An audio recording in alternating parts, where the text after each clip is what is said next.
I think that we are going to look back in 20 years at like the fall of 2024 as DeFi people, as people just living through like political and economic history. This is an enormous time. And I keep trying to like blink my eyes and look around and be like, guys, is anyone else watching like how big this could be if all of the things align? And that ranges from like the election to liquidity conditions to, in the US especially, that leads the world, like kind of the return of like economic optimism, which is not nothing, just like confidence in markets and that maybe the system isn't going to continue inflating its currency away. So super exciting time to be here. Greetings, everybody. Welcome to Flywheel, your number one source for everything crypto, DeFi, and all that's in between. If you want to know what's going on in the world on chain, well, you've come to the right place. This is DeFi Dave, and I am here to help you harness the power of the flywheel. And at this time around, we go into the election, a bit of commentary on what's happening now, the issues, how it affects crypto, what it means for crypto. And we also go to a bit in the world of native Bitcoin interoperability. We have on GigaThad, who is the co-founder of the Dorado protocol, which is built on Thorchain. It's funny because I remember Thorchain back in 2020, 2021. And, they were a big topic. They kind of went away, but they've been building. And honestly, like, it's pretty cool to see native Bitcoin become a reality and someone that's building on the front lines there to have their perspective on things, as well as someone that cares what's going on, especially here in the States. This is a good episode. I think many of you are going to enjoy it. So yeah, but before we get started, make sure you go ahead, hit that bell button, subscribe, leave us a comment, let us know what you think, give us a like, follow us on all of our socials on Twitter, X, TikTok, and Telegram at Flywheel DeFi. You can follow me on Twitter at DeFiDave22. And let's get the flywheel spinning.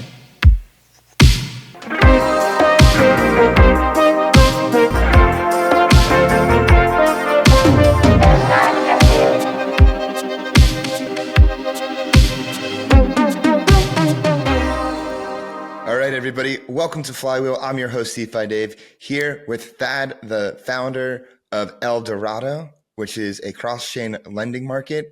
Oh, no, it's a cross-chain swap. My bad. It's cross-chain swap. And he's been deep in the cross-chain trenches, as well as, had some commentary on Trump's DeFi protocol and his crypto ambitions and what it means for us in the future. So, Thad, thank you so much for coming on to Flywheel. What is going on, Dave? GM from my part of the world. It has been, I don't know, man. I feel like I'm describing it to people as like we're on a ski jump, one of those huge Olympic ski jumps, and we are on the freaking last speed gathering arc of it. And I think we're about to launch. And I think that we are going to look back in 20 years at like the fall of 2024 as DeFi people, as people just living through like political and economic history.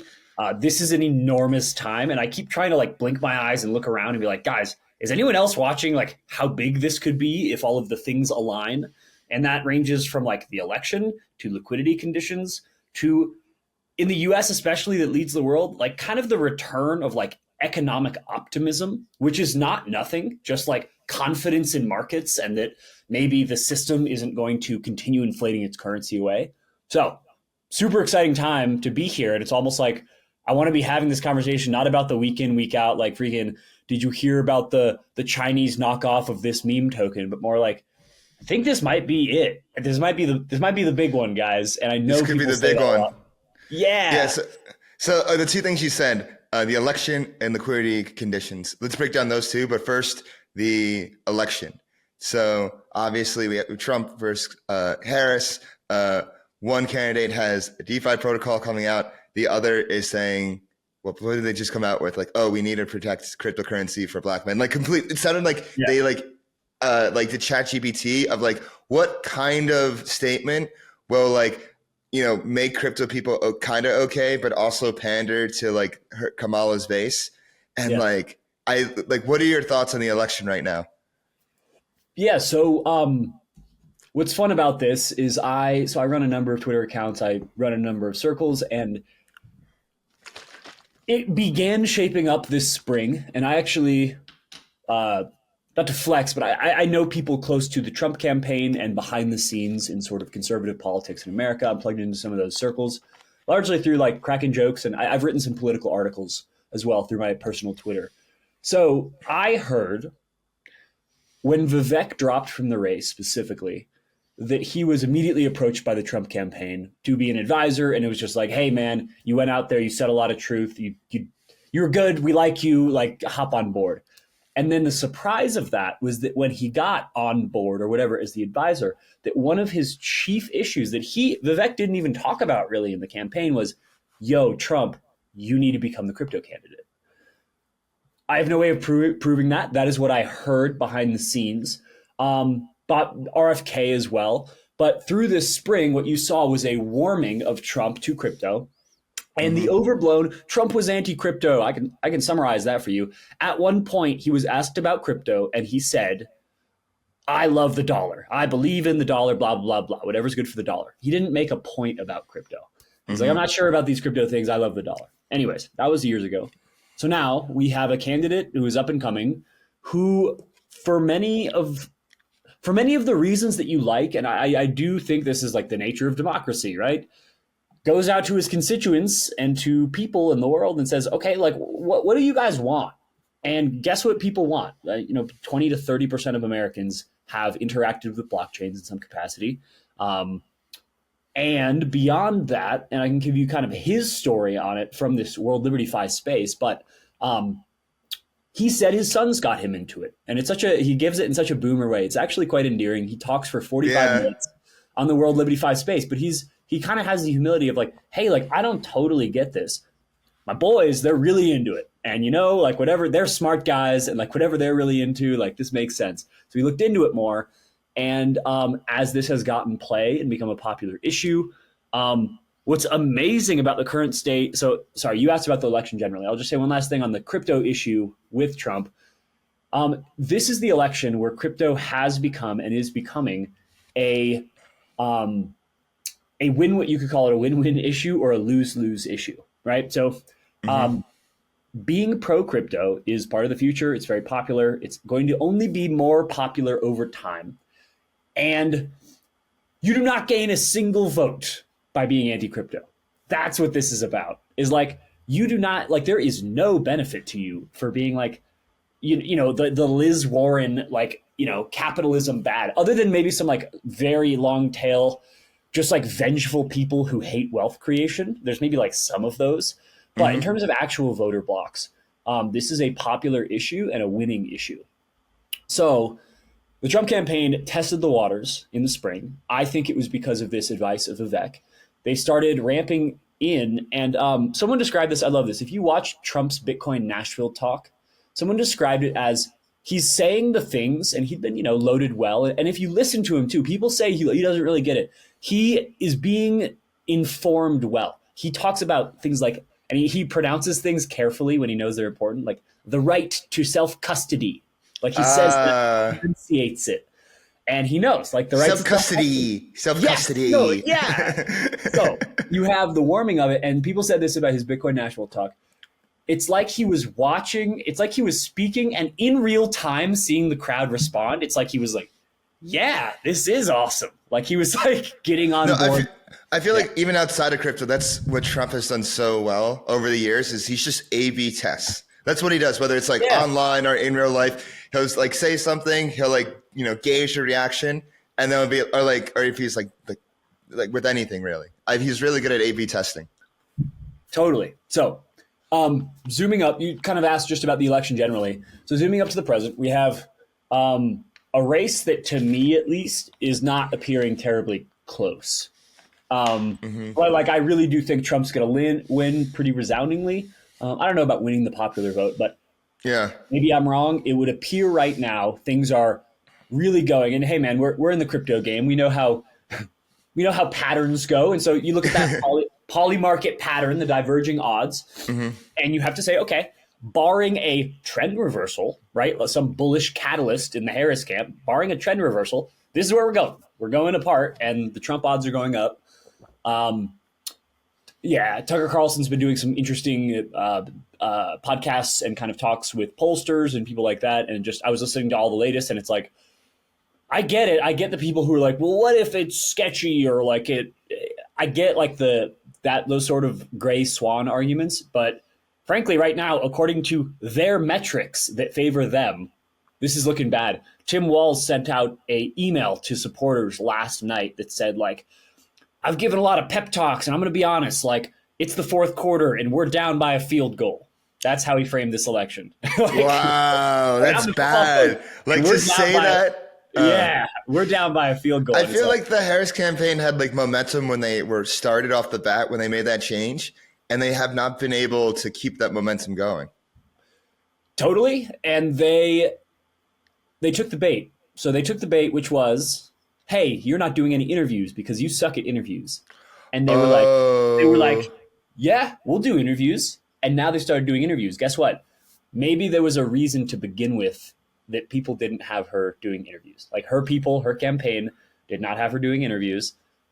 It's kind of like the Biden 2020 strategy of like, hey, this guy's like maybe not super sharp and let's just keep him in the basement and blame COVID.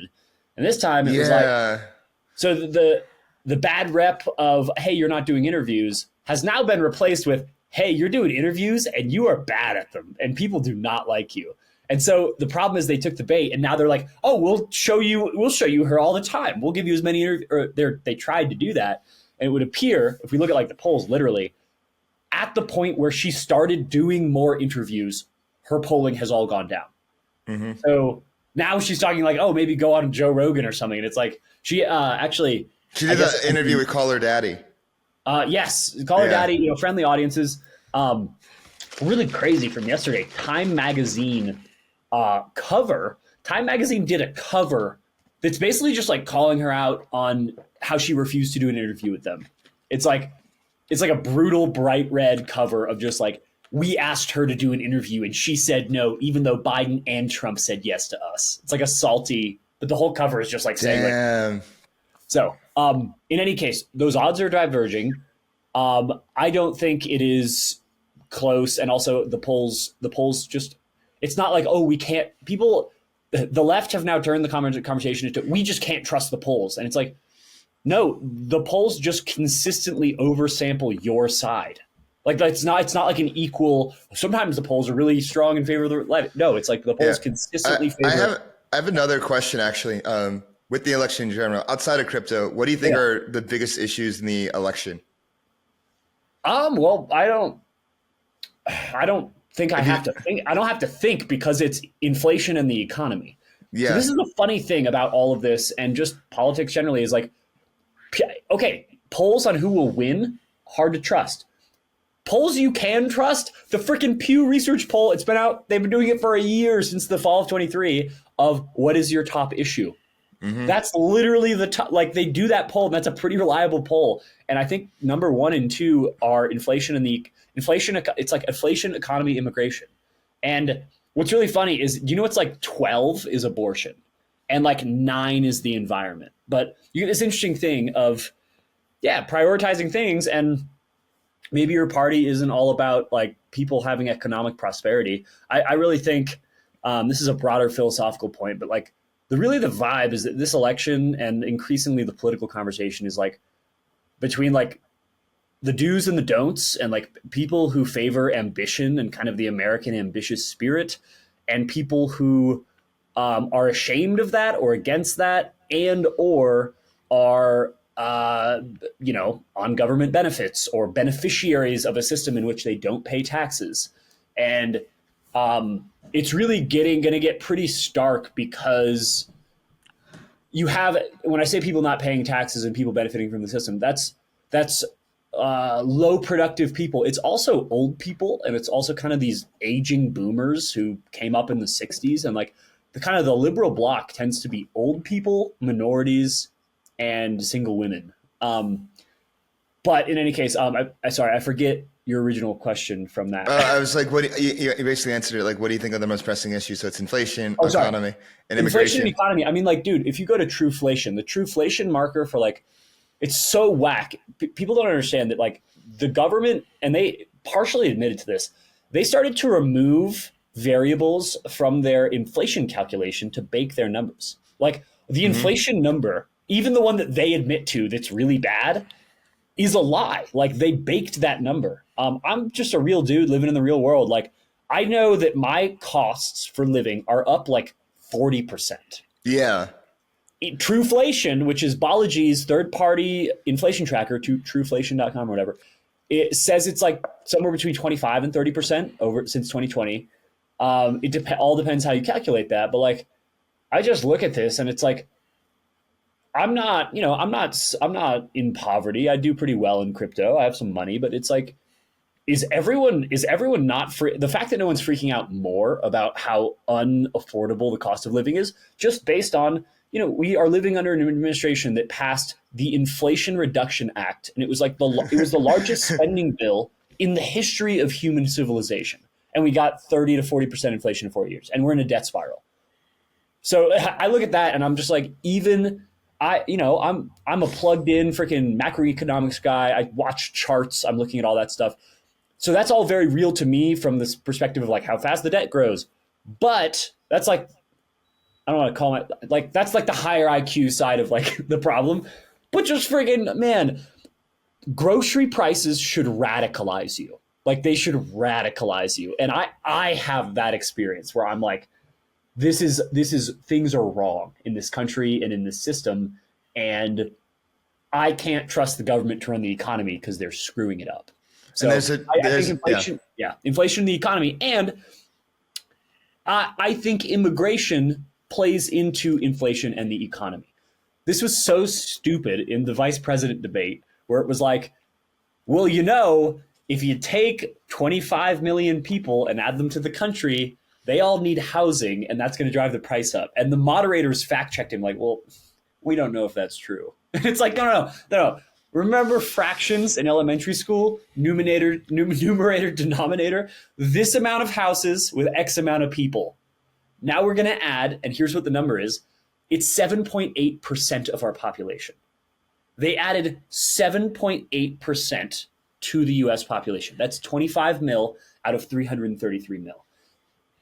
There were X amount of houses, and then we increased the supply of people by 7.5%, most of which were not born in this country and are getting housing subsidies through all these kind of like illegal support networks. So you do that, and it's like, okay, housing's really bad.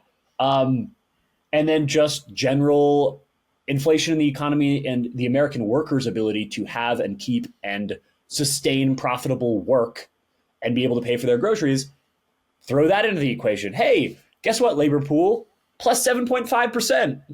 And they're willing to work for less. I could go on about that. But in terms of top issues, you asked what I think the top issues are. I know the top issues are inflation and immigration.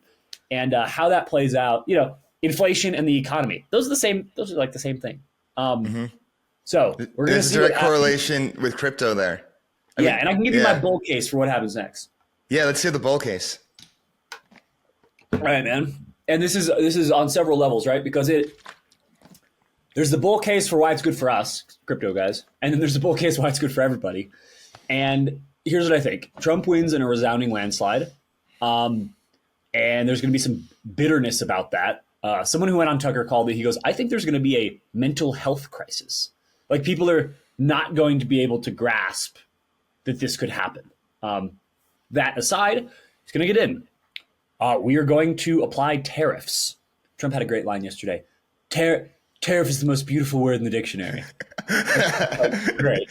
Tariffs. Tariffs. Beautiful word. So Trump gets into office, brings on some of his private sector advisors. They start cutting costs. They stop printing money. And I think there could be some pretty radical, they could make some hay with, hey, here's a wild thing. We're going to start like firing government employees. We're going to start downsizing the government. We're going to start spending less. And we're not going to pass these huge spending boondoggles. And if, there's some radical ideas like, hey, if Montana wants to build a huge grid of electric charger stations, we don't. We can fund that, right? We can figure that out. If Texas wants to build solar fields, they can do that. Instead of taking our money to the federal government and just wasting it on these projects that never produce anything, like Kamala was supposed to hook up, all of America to broadband or to whatever the internet project was, and just failed totally and didn't connect a single person, spent billions of dollars. Like the amount of laughable, what's amazing about this country consistently is you go to the rest of the world, the fact that life and everything is so good in this country despite the leakage. And the leakage is that our government takes 30% of everyone's money and is still bankrupt. They're bankrupting themselves and they're in an exponential debt spiral. So if we started spending less, printing less, imposing tariffs on foreign goods, and figuring out basically just that, how to get spending under. So here's the thing, because all these huge government spending projects aren't actually doing anything, you would actually be surprised with how little you would miss them if they just stopped happening. Like, what did the Inflation Reduction Act do? Spend money. Yeah, but in terms of like the proposed Biden, if you were to ask the Biden campaign, like what did it do? Like if you really follow the rabbit hole down to where this money ends up, dude, it's all like corruption and embezzlement. And like you look at that with PPP loans during freaking COVID and stuff. Like it's all scams and it's all wasting money and just flushing it out of the system. And all that considered, our life is still really good in this country. We're a very prosperous place. That just speaks, it's a testament to us and our economy, and also just like the wealth, the natural resource wealth of this continent, actually. It's amazing. So let's say you just curb government spending. You begin to downsize the federal government. You begin like gutting the deep state. You place tariffs on imported goods, which is we were originally a tariff nation. And you begin to play with possibly like financial instruments like Bitcoin or stable coins in order to try to stabilize the currency. I just listed like 6 things. Those are 6 things that are not like my ideas. It's not like me being like, man, we have to go do that. No, that's literally what like the Trump-Vance campaign is talking about. Who are Trump and Vance? They're freaking private sector guys. JD Vance got elected in like 2023. The dude he's 38. He's not a politician. So we have a private sector administration coming in. They got Vivek, RFK's all right. He's pretty cool. Like, I see him at Goldshim in Venice. Yeah.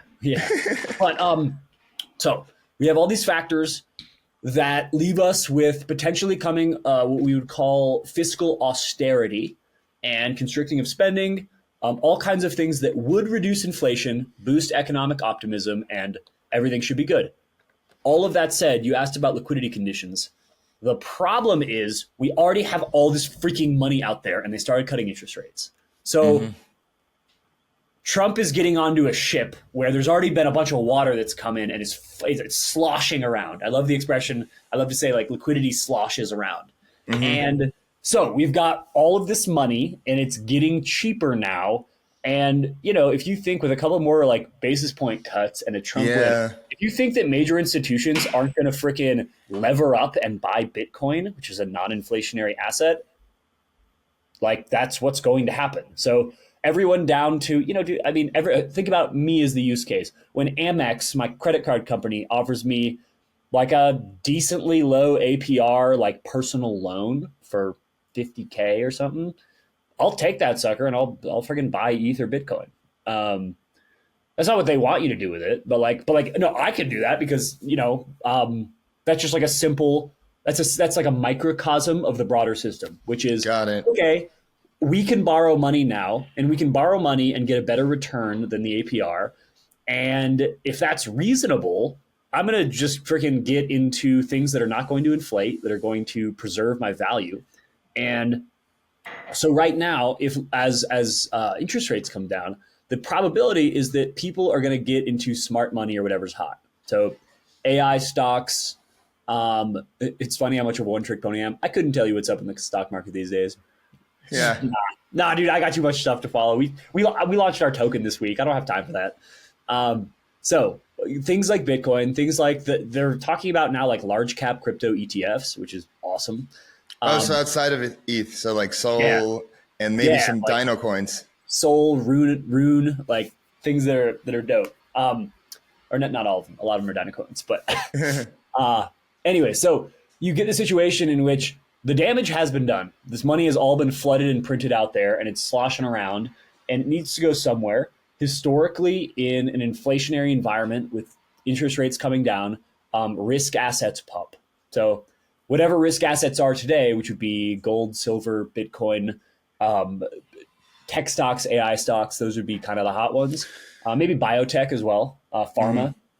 But money floods into those things because money is cheap and it's everywhere. So I was talking about it kind of from the macro perspective. I personally think that we could start bringing inflation down, and not just bringing inflation down, but like bringing costs down, increasing wages, increasing just the general amount people are getting paid. It's always this game, right, of costs versus your revenue versus your costs. So can people be making more compared to the cost of living?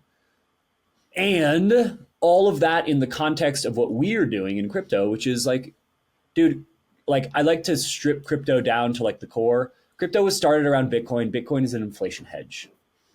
There it is in a sentence. A lot of other stuff going on, but like Bitcoin's an inflation hedge. It's a fiat hedge. Yeah, it's a fiat hedge. It's an anti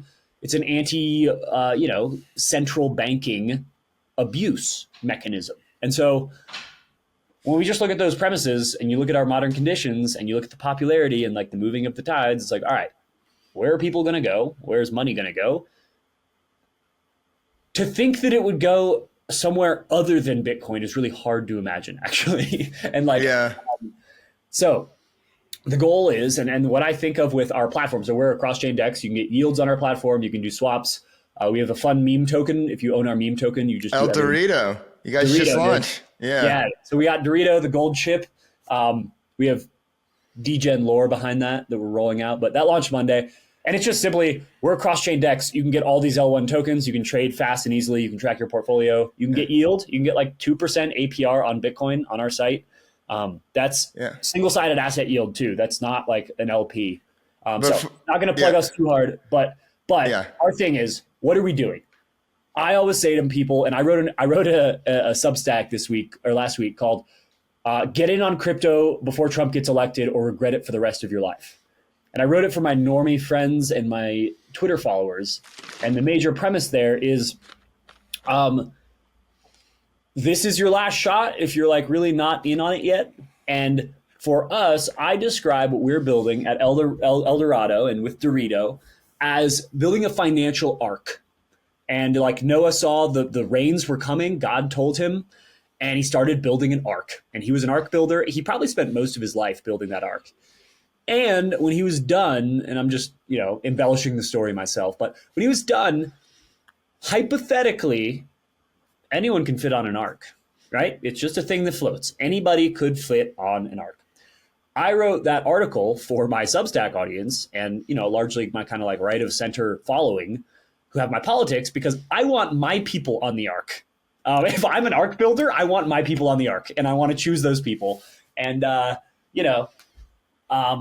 so what we have is increasingly, and I just consider myself as farther down the curve than other people, like I manage my net worth on El Dorado, and I use our little on and off ramp. We have an on and off ramp. I use our on and off ramp to shoot some money to my bank account when I need to pay my rent or my credit card bills.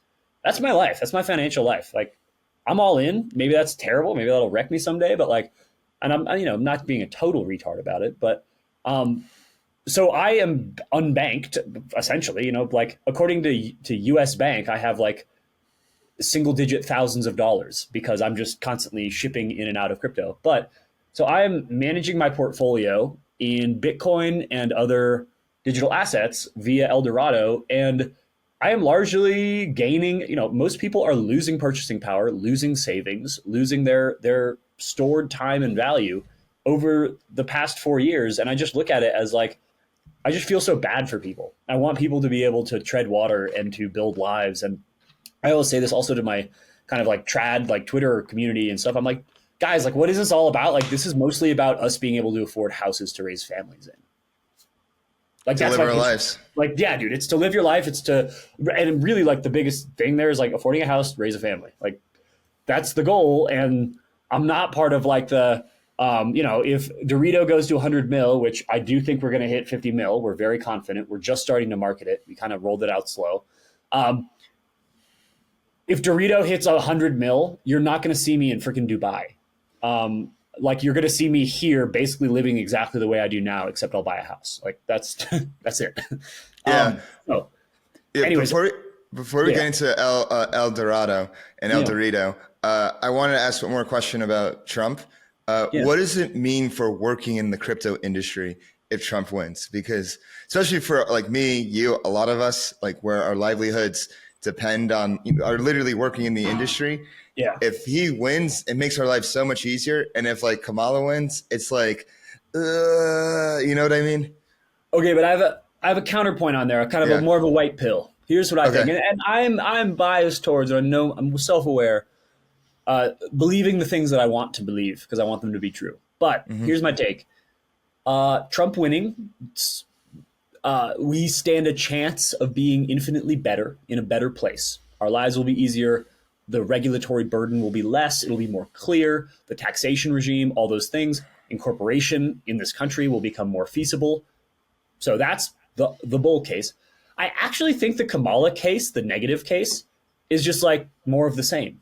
I actually More of don't the think it'll same. represent, because it's not like she is actually informed and anti-crypto. She's just incompetent and uninformed. So like as of right now, like I am a formally I'm a private contractor. I'm self-employed. I'm a private contractor, and I report that way. And if someone were asking me like, "What's my job?" I'd be like, "Oh, I do biz dev and socials for El Dorado, El Dorito." So like that's because I get on every month. I get on a call with my representatives in this state. We have something called the Montana Virtual Crypto Happy Hour, and Oh, like that's so cool.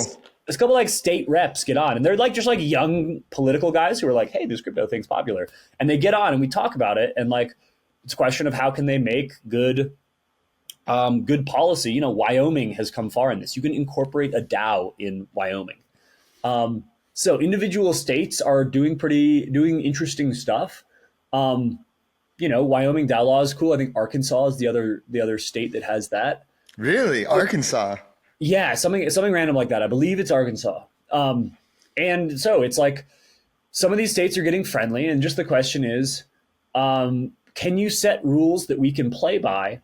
Because, and here's the implicit part, and I don't need to like Fed post here, but like,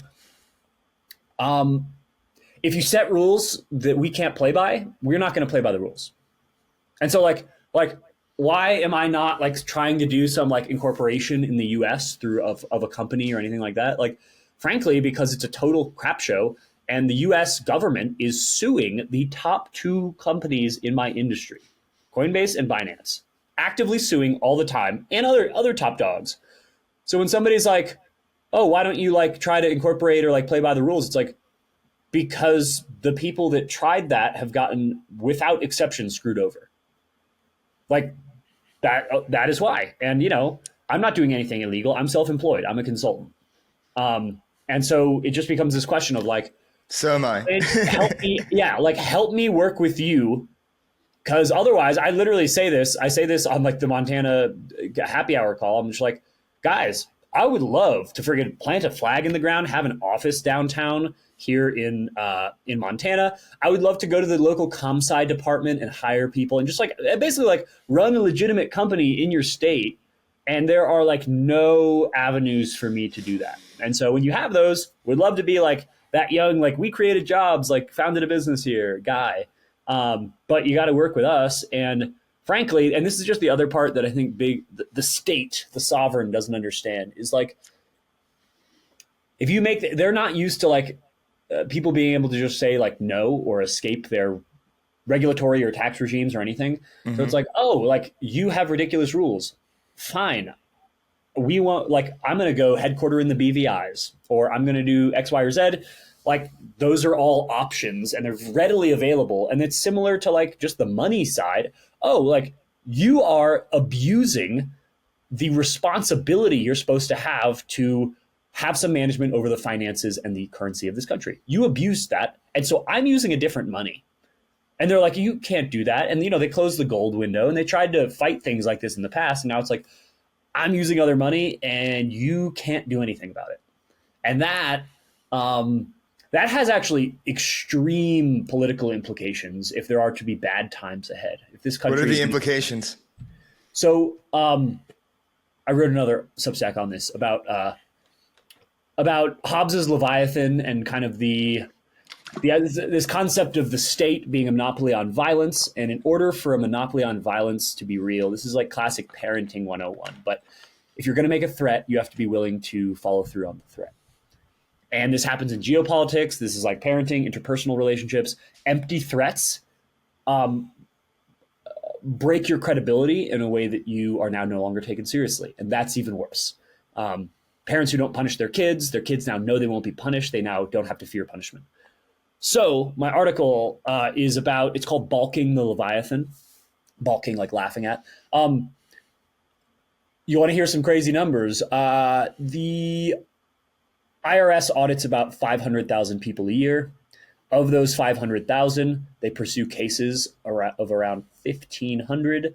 Of those 1,500, they actually achieve charges against a couple hundred people a year. That is the IRS working at maximum capacity, demanding more agents and funding all the time, right? The whole 87,000 new IRS agents that Biden wanted. That's maxed out IRS audits 500,000 people a year. So when we talk about, this is like my normie party conversation when they go, what if they make crypto illegal? And I go, so if you make something illegal that 30 million people do, I like to compare it to like, that'd be like setting a federally mandated nationwide 35 mile an hour speed limit. And people would be like, sorry, like, what are you going to do? You have enough cops? And the answer is no. So this came up, I wrote the article because someone was posting about that the FBI has a red list of 400,000 people they're going to arrest if civil war breaks, whatever. Even if that's fake, the person just went down the rabbit hole and goes, oh, 400,000? How many agents do you have? How many people can you arrest today? And basically it's like, oh, you can't arrest 400,000 people. Our country, we can't do that. Even like, they'd have to do some unprecedented engagement of the military. So his point was about like literal unrest and the FBI red list. I then took that because I knew these numbers because it fascinated me and I looked all of them up before. The IRS reports. So I was like, oh, do you know how that works with like tax crime? For example, if a bunch of people decided to stop paying taxes, our government would be totally incapable of enforcing it. And let's not forget, like the American Revolution was a tax revolution. It was a 3% tax on tea, I believe, in Boston Tea Party.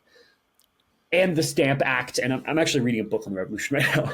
But so you have this situation. My joking like headline is, they say Trump is like the greatest threat to democracy since the Civil War, and he's not. A Facebook group with 10 million people in it called MAGA Moms for Not Paying Taxes would actually be the greatest threat. Because at 10 mil is not a lot of our population. And that is, 10 mil is 3% of our population. And like, you get 10 mil people to be like, hey, and then somebody was, this isn't Fed posting because this is real, but like, somebody was like, yeah, so change from a W-2 to a W-4 and set your withholding to 0. That's how you stop paying federal taxes. And it's basically like, I'll pay federal taxes later, and then you just don't do it. As somebody was like, not me, I would never do this, but somebody was like, yeah, let's just like, until I'm okay with what the government's doing, people en masse should withhold their federal taxes. Those things haven't been organized well or really spread, but realize, and this is the part where I'm like, hey, there's something here. If there was a mechanism to do that kind of thing and still have money and engage in commerce and basically opt out of the system, the mechanism would be crypto. And so I don't want to like threaten it as like hey, like you better watch out. But if the government abuses its mandate with the people too much, crypto is a mechanism that could be used for rebellion or to, just I call it tax rebellion. But in my vision for the future of the country, it is possible we see a long, slow breakup of the country. And one of the, especially during economic turmoil times, one of the historical signals or things that happens when you have a long, slow breakup is regional currencies. So in the late Roman Empire, you can actually track the decline of the Roman Empire by percentage of silver in the denarii. So they literally diluted the amount of silver in there and added bronze. They added like other metals, and then by the end, it was basically like an iron with a little. And you silver can see that in the weight. Yeah. So they diluted it, and you can literally follow the decline of the Roman Empire by them diluting their currency. So this got so bad that they were like, a lot of these regions were just like, what was a Roman province? It was a bunch of soldiers and some leadership in a region that got money from the state to like run their operation. And at a certain point of breakdown, those regions with an army and with like a leadership structure were like, all right, like basically the coins that were being sent by the state or like the whole system, it just doesn't, we need a new currency. So I've always said like a big catalyst in a slow breakup of the US would be like Texas coin. And I literally just mean they should call it the Lone Star dollar. That's good. The Lone Star dollar. The Lone Star dollar would just be a freaking stable coin that they pegged to. They'd probably like back it with oil or something. An oil, oh, that's sexy. Oil backed dollar. And it's just like, the Texas Lone Star, like, oh yeah, like now the US dollar, 2 years later, the Texas Lone Star is worth 1 and the US dollar is worth 0.85. And it's like, all right, yeah, you're gonna have to convert that currency when you go to freaking Michigan. But regional currencies, that's not violence. That's just the people in Texas saying like, hey, like based on our productive capacity, we can keep a stable currency. We don't have to inflate. And we're going to use crypto to track something that stores value. So the regional stable coins, basically, and they're regional stable coins, oil, Bitcoin, and whatever else is out there. Yeah. And like, that's one possibility. You have to think about it with the Texas. I used to live in Texas. Texas is a net exporter and producer of food, energy, and tax dollars. So if you think about, does a place consume more than it, you got to think about like taxation and like government stuff as like redistribution of wealth.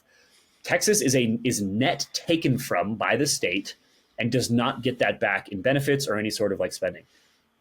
I don't know, man. If I was Texas, I'd be pretty pissed about that. Like we literally and don't they have their own energy grid. Yeah, we have our own energy grid. So on a long enough time scale, it'd be like, so California is also that way. It's a net producer. And with those big ones, it's like, all right, so we're in this federal system. We're under this currency. The federal system is breaking the currency. And I'm not like advising for this. I just try to like game out like, what could this look like? Loss of confidence in the dollar and taxation rebellion. That's literally like people think about it as like, oh, we're going to meet in the streets and have like battles. And it's like, no, man, like most political breakups and revolts and stuff are taxation based. The Soviet Union largely fell because the system wasn't working and they wanted a better economic system. And actually the entire country fell peacefully, which is amazing. That is amazing to think about. Yeah, that was the other side of the Cold War. And now we built ourselves up in dialectic in opposition to the Soviet Union. And now there's I kind of hate to think of it this way, but like we built ourselves up so much in opposition to communism as like the West that like once they fell, now we like don't have a reason to exist. It's like the other gives us an identity. Yes, exactly that. The other gives us our identity. And now we're like, we have this. Before it was like terrorism, like blah, blah, blah. And then after that, now it's China, blah, blah, blah. Like we're trying to find that like other, but like nothing really matched the kind of like the size, scope, scale, and power of the Soviet Union and the influence that they had in the world. Not even China right now. And think about setting precedent of like, if you look at our freaking, our military spending versus every country on earth combined, right? It's crazy. Under the Cold War, I always think about this. I wasn't alive during the Cold War. I think about this. I'm like, wouldn't that have been scary? Just like freaking getting nuked. My country being nuked by the other major superpower on earth. I would have been like worried about that all the time. And if the government said like, hey, we got to take freaking a crazy percentage of our national budget and spend it on crazy weapons, I'd be like, yeah, let's do that. Let's freaking win. And now, I forget the way it's been phrased, but like, it's like we got this dog that hunts and it's our military industrial complex and it uses tons of our money. And that we can't just like turn that into a house dog. That dog needs to hunt. And so I think the way I've heard it put is like absent a real enemy, we started looking for them or making them up. So like Literally, that's literally what happened. like Saddam, like why did we go into Iraq? Like people, it's crazy. You want to hear a crazy stat? And this is like our media colluding with our government and all the freaking Yeah. the ugliness. In 2003, 73% of Americans thought Saddam Hussein had something to do with 9/11. That's really 73%. misinformed. So when our government was like, we're going into Iraq, everyone was like, 9/11, bad. And it was like, dude, and it looks even worse the farther we get from that we're like, wait. That had nothing to do with 9/11 at all.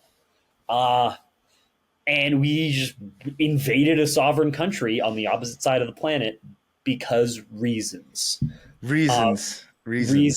And like, what's just crazy is, what's so scary about that, and I would hope that in the age of the internet and some amount of ability to like share real information, that wouldn't happen again. They couldn't get us to believe 75% of whatever believe that Saddam was connected to 9/11. But actually, it's interesting. Go to the 9/11. Sorry. This is just Wikipedia read. Go to the invasion of Iraq and read the section on like connection to Saddam Hussein. And it's like really reaching. It's like, I mean, Dick Cheney made like offhand statements implying it, but never actually said it. And just relied on the American people to be like, yeah, Middle East, 9/11, bad. And like literally we freaking thousands of Americans died in that country for no reason. Anyways, we've gone kind of down a rabbit hole there. Let's bring it back up to El Dorado. Yeah. Yeah. So El Dorado, give us like a bit of an overview on it. Why'd you decide to start building it? What opportunity you see there? Go ahead. There we go. All right, El Dorado. Here's what we got. So I've been working in and around Thorchain, which is a cross-chain liquidity technology fundamentally, for the last coming up on 4 years. It's like 2020, 2021. So I was around that space. I actually personally helped broker some of the first conversations between Maya protocol and Thorchain. I just happened to be the first one the Maya people found around Thorchain and connected them with JP, the Thorchain founder, and we had some calls. Maya is a friendly fork of Thorchain. But fundamentally, years later, I was in a position between Thorchain and Maya and all this kind of cross-chain tech and having a pretty good network to found my own interface. And so I wanted to create a Maya native DEX. Maya is a fork of Thorchain. The way to think about it is they're both shiny technology for getting between chains. Thorchain at the time was offering what I call like this menu of chains. And Maya is a friendly fork that has some different technical details. They kind of built their system differently. Their liquidity ratios, how they do nodes, there's some differences. And Maya, so Thorchain has this menu of chains. Maya offers this different menu. And so we decided to be this cross-chain interface on Maya. And then over time, we expanded into Thorchain as well. So you could think of it like we are this front end, and feeding into the back of our front end are multiple back ends. So we have Thorchain, Chainflip, and Maya. And between those three, in addition to, we have DEX aggregation. So on our platform, we are a cross-chain DEX, and people don't realize you can do this. I sometimes say, just think cross-chain 1-inch. On our platform, you can get from native Bitcoin to Solana to Ethereum. You could go in a couple transactions. Sometimes you have to make an intermediary swap because it's a matter of like which ones connect where. But fundamentally, on our platform, on a DEX, you don't have to log in. You don't have to trust a centralized exchange. You can get from native Bitcoin to a Solana meme coin in like 2 transactions. Or you can go, direct cross-chain, ETH to ARB to Bitcoin, all of those things, Cacao to Rune. So we have all this cross-chain functionality. And fundamentally, I like to bring it back to the basics. I like to not overcomplicate it. What are we? Like, we're basically some mixture between, most products in crypto are like a bank or a trading platform. So we are a bank and trading platform. And we have been called El Dorado for the last, we've been running since April of 23. And that was the city of gold. Maya protocol was very kind of Central America themed. We made physical gold coins. We did all this cool stuff. And then the big week you're speaking to me in is the week of our token launch.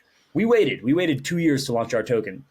And we decided to do something pretty degenerate, and it's basically to launch a totally degen, sort of pump fund spirited meme token called Dorito. And so El The Dorito, golden chip. the gold chip, the world's first gold chip asset, baby. So now with Dorito, we have a meme token. Now, that might seem funny or odd, and the question is, what is it? So in a nutshell, other platforms like ours that we're competing with are in a race to the bottom on fees, and we decided to opt out of that race to the bottom by moving to a membership model. So I was like, let's go Web 2 SaaS model membership. So we needed something that allows people to be members of our site and get feeless swapping, feeless LPing, feeless everything. What did that involve? For the most part, it's like we needed to launch a token with actual utility, and the utility is being a member of our membership platform. So I always say this, we could have launched this as a really boring, we could have called it Eldo. People wanted us to call it Eldo or Dorado and just have it be like, well, we are a DeFi protocol called El Dorado, and here's our token. And just like nothing fun, nothing special. That was option one. Option two was to launch like a totally unrelated, ridiculous meme that has memetic potential. It has viral potential. It has both niche appeal and widespread applicability. I've always said that for memes. They need to be like niche appealing to get hardcore early believers on, but also they need to be not an inside joke enough that the masses could potentially internalize them. So we launched Dorito, which is our meme token. Everyone loves Doritos. You will never meet someone who says they hate Doritos. You'll meet some people who say they don't eat them. But Dorito is the gold chip asset. We say it's gold chip because it's meme-tility. It is a meme. It also has real utility. Meme-tility. Yes. I like that. So holding our token, and the other part two, we're stripping out the complexity. Holding our token. You do not need to stake it. You do not need to do anything fancy or lock it. When you connect your wallet to El Dorito or El Dorado DEX, we are reading your wallet, and if you have 3,333 tokens, which is about $500 right now, it's actually lower. We're lower today, so you can buy this membership, and the price of membership fluctuates. But fundamentally, our token is to mediate membership.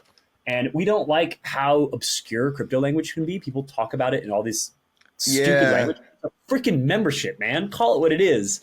And so we're a membership. You get feeless swapping. That might seem trivial. We have a lot of people who are using these cross-chain interfaces and paying thousands of dollars in fees. One of the sneaky marketing things that I'm about to do with my devs is we're going to build a calculator. You remember fees.wtf? You ever use that? Yeah. We're going to build fees.wtf for cross-chain, and then I'm going to get mean with it. I'm going to have that fees.wtf take the amount you spent in fees, and you have to make some assumptions in here, but I'm kind of a spreadsheets and projections guy. All right, let's say you paid $1,000 or $3,000 in fees in 2024 on your swaps. We are then going to figure out what we are going to do some projections on what $5,000 in fees in Bitcoin could be worth in 2060, assuming X, Y, or Z conditions. So like having people realize, no, you didn't just lose $3,000 this year. It's opportunity cost on what that crypto could have been in 40 years. And that is non-trivial. So you could either pay thousands of dollars a year in fees, and really like the really hard one is to think like, what if Bitcoin is at $1 million? Do you know how much that fee is going to be worth? And it's like, you lost a year's salary in fees in 2024. That's what's at risk by losing small fractions of your bag. Versus right now in our, like the first, we launched on Monday, it's Wednesday, buying a $300, $400, or $500 membership with our tokens that just whitelists your wallet. We're talking, just so you know, like you can do a Bitcoin swap with $500,000 to ETH, like straight cross-chain swap on a DEX with like $1,000 of slippage or less. It's crazy the efficiency that we've gotten. I think I was looking at it. I queued up a swap that was $243,000 of Bitcoin for ETH, and it would come out with 243, and it would be like 242. Like lose 1K in slippage on a swap that big, and people are like, oh, like why doesn't 1inch do this? And it's like, oh, well, they're not cross chain, or why doesn't this exist before? And it's like Thorchain and Maya, for the most part, and Chainflip invented this technology. People don't know it's possible yet, but straight up, like, go to Eldorado.market. We've like temporarily or maybe permanently rebranded to El Dorito. So right now our URL is eldorito.club, L-D-O-R-I-T-O.club. Yeah. But you go to our decks and like go queue up like if you have these bags or if you one day will have them, like go queue up like a $400,000 swap. Those are the rates we can give you. And the only missing variable, and this is us trying to build the product we want for ourselves. The missing variable in what we could offer was it was too expensive on fees. We fixed the slippage. Slippage is low. We were like, okay, fees suck. And they suck. And all of our competitors are applying fees. We are applying fees. We're all the bad guy. Let's move to membership model.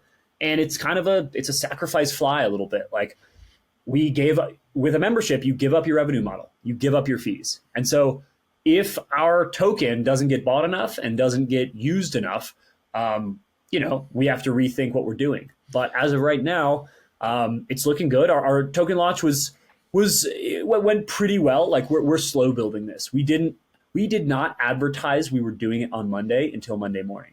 As in, we called stealth it a launch. stealth launch. Yeah. A stealth launch. Yeah. So we like totally stealth launched it. And so everybody getting in this week, and not trying to say buy our token, but like everyone getting in early, it's basically an open secret, but only to people who like know about it. So like not very many know about it right now, and that's fine because we're slow building this. So it's like a bet on the membership model. It's like, hey, like more people are going to want this membership because this is one of the, if not the only place where you can do cross-chain native Bitcoin swaps. Yeah. And like, so 3,333 tokens is a membership. Our supply is 33.33. Everything is 3 and 3, and it's triangles. It's the gold chip. It's the temple. We're writing all this lore together, but the gold chip asset, so 3333. If you bought one of those memberships, sweet. You're doing like feeless, cool stuff on our platform and portfolio managing, and getting the yields and the swaps. It's all great. If you decided to buy 5 memberships, or if you bought, I think it's like 20K tokens, you own 5 or 6 memberships. The assumption is that later on, those are going to be very valuable. And so what we have done with a lot of our treasury, rather than think about it like we are buying our own token, we bought a lot of this token off the open market. And we own a lot of it at a low valuation because we're not some meme, like random pump fund meme. Like we are a legitimate protocol. We're sticking around. We're building. Like we're not rugging. But we bought a lot of these, not out of the sake of like, we're going to wash trade the token. More like this is the supply of our memberships. And when we like airdrop or send people tokens, it's actually not about sending them tokens for trading. It's like, no, we're sending bundles and multiples of 3333 because those represent memberships. And like, there are whales that this is going to save like tens of thousands and hundreds of thousands of dollars. It's actually quite non-trivial. So we think of it like a membership model, and as an interesting nod back to the past cycle, little napkin math, 3333 to 33.3 mil. 33. 33, and it's 10,000 slices. There are 10,000 memberships, Okay. like an NFT set. Now, we own most of them. So there are not 10,000. Like the problem with NFTs is that most of them are out there floating around and the price tanks. We own a lot of them. And so right now it's at those levels, 3.3. The mechanism we may now implement, which is fun, and this is, again, just fun game theory, is burning memberships. So imagine now you have to burn your 3333 in order to become a member. It permanently memorizes your wallet. One, there's aftermarket value there. You could sell your wallet. You could sell like access to your wallet because that's a member wallet. Mm-hmm. So you basically, it's almost like, check this out. It's almost like you minted an NFT, but it's a wallet. So you can memorize your wallet with 3333. Now, it's like a soulbound wallet. Okay, but our parameters currently are set to membership equals 0.01% of supply, not 3333 tokens. So you burned 3333 tokens. The next guy is going to have to burn 3335. Every person that burns becomes deflationary. So burning memberships, and I've done the spreadsheet on this and graphed it, what it does to our supply. Imagine it's like, oh yeah, the first members, they're going to get in cheap and early. And every time they pull up the ladder a little bit, it's going to get a little harder and a little harder. And the question is, Do you want to burn those tokens and get a membership while the getting's good? And there becomes kind of a hype behind that. There also becomes deflationary pressure. So we literally become a deflationary token. And we might get degenerate with this. We're like, we have a bunch of treasury Dorito and in bundles of 3, right? That's memberships. We might start doing like, oh, for every one membership that gets burned by our community, we burn 2, and just like burn matching. Anyways, you get into like a very scarce and deflationary token model there. And all of that is just on the utility side before we even mention, like, dude, we have like a full media company basically on our team pushing the Dorito token as like the world's first gold chip asset and like a fun meme. So we have this dual model of like the cross-chain DEX with utility. We have yields also, swapping, low slippage. And then the other side, we have this fun meme token that I like to say, come for one, stay for the other.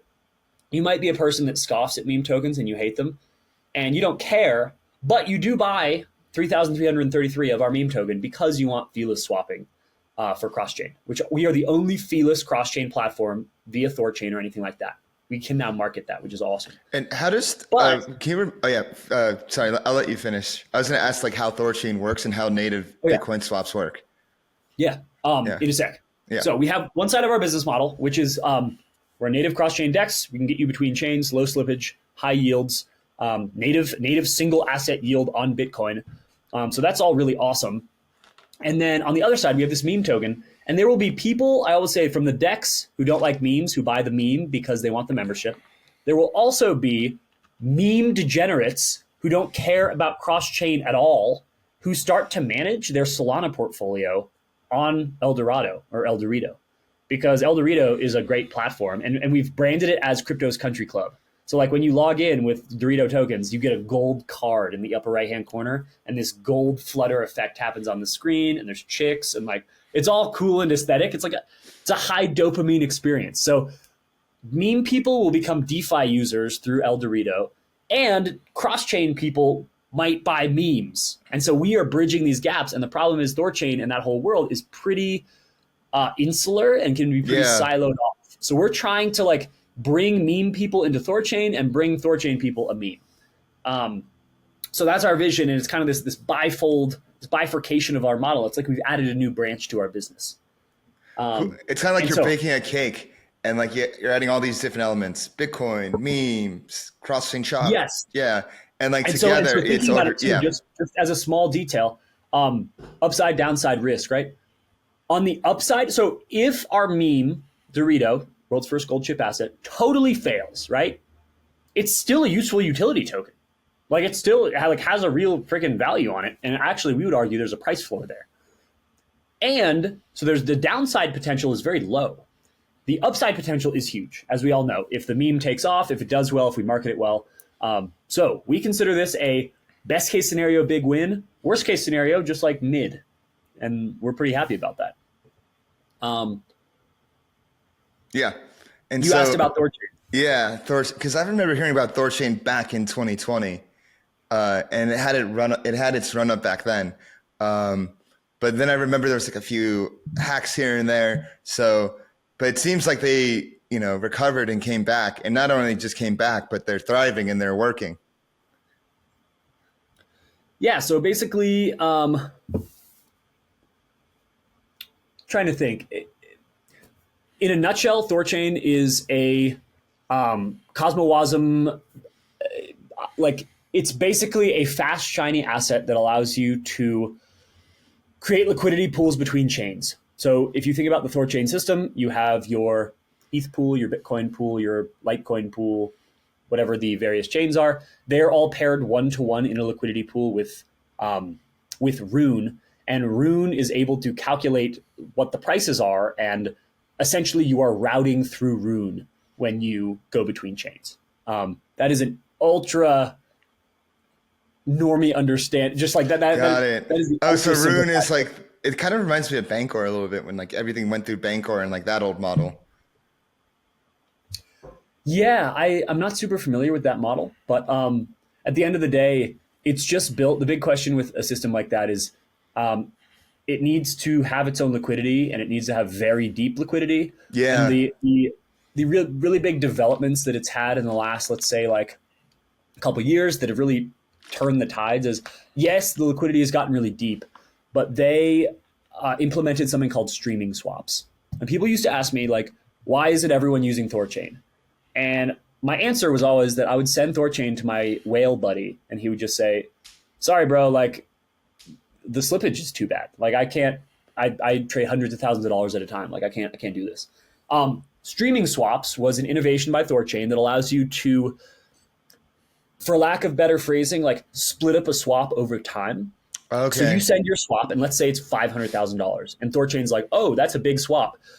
We're going to spread it out over 4 hours or 6 hours, whatever so it is. So it's a T-WAM. I'm not totally sure, but it sacrifices time a little bit, and it's not even super bad, but it literally breaks up the swaps in a way where you can do, imagine this, you can do a trade that is larger than the total liquidity in the pool you're going through. Got it. As in, like, there could be 400K in the USDC Rune pool, and you could do a 500K swap. So it's like, basically they broke the inefficiencies of the DEX model and just figured it out, and it just required, like, sacrificing on time a little bit. These are not super, streaming swaps don't always take long. For most swaps, it's a few minutes, under an hour. The really big ones, you know, people have done streaming swaps for like 7 mil before. Oh, and wow. I think those took 10 or 12 hours. Yeah, so it's like a DCA machine. It's like it like reads the whatever the swap is, and it's like, okay, we're gonna break it down over a few minutes. We're gonna break it down over a few hours, Exactly. days. Yeah, got it. Exactly. So that's kind of how it works. And Maya works similarly. They have various ways that they are, you know, securing capital and operating nodes. And the bottom line is those are both taking off because they figured out the slippage problem. And the slippage problem got solved by streaming swaps. How long how long has that been around, the streaming swaps? March this year. Okay, so it's a recent development. And so you can look at volumes, like the amount of freaking volume that they are doing through Thorchain and stuff is crazy. And so now what's happening, so we are a front end, right? Thorchain's our back end. You got to choose how you get to Thorchain for these swaps. Thorchain does not operate a front end interface. Okay. Thorswap, the classic case, Thorswap is not them. It's a different team. So like we, El Dorado or El Dorito, you know, we're all just interfaces competing. Now here's what started to happen with Thorchain. Wallets, big wallets are integrating it on the back end. So when you're on your, you know, the big one they got recently was OKX wallet. All right, you got OKX wallet and you want to do a Bitcoin to ETH swap. You think you're using OKX wallet and it's like, oh, they swap it somehow. Wallets are starting to use Thorchain on the back end. So like the OKX wallet swap is Thorchain. And so increasingly, the Thorchain is going to be in the background for more and more of this stuff. And again, it's just kind of a to the biggest player go the spoils question because their liquidity gets deeper, they get more efficient. At this point, if you look at the TVL of Thorchain, like there is not a venture capitalist or nobody could fund a project with enough money to compete with Thorchain on a comparable product. So like they have this escape velocity, which is just like, this would be like, you can't launch a startup Costco because Costco has economies of scale that you can't touch. Costco is so far ahead of you on scale, you couldn't like boot up a new one to compete with it because they've already run away with the race. What's the current TVL of Thorchain right now? That is a good question. Let's look it up.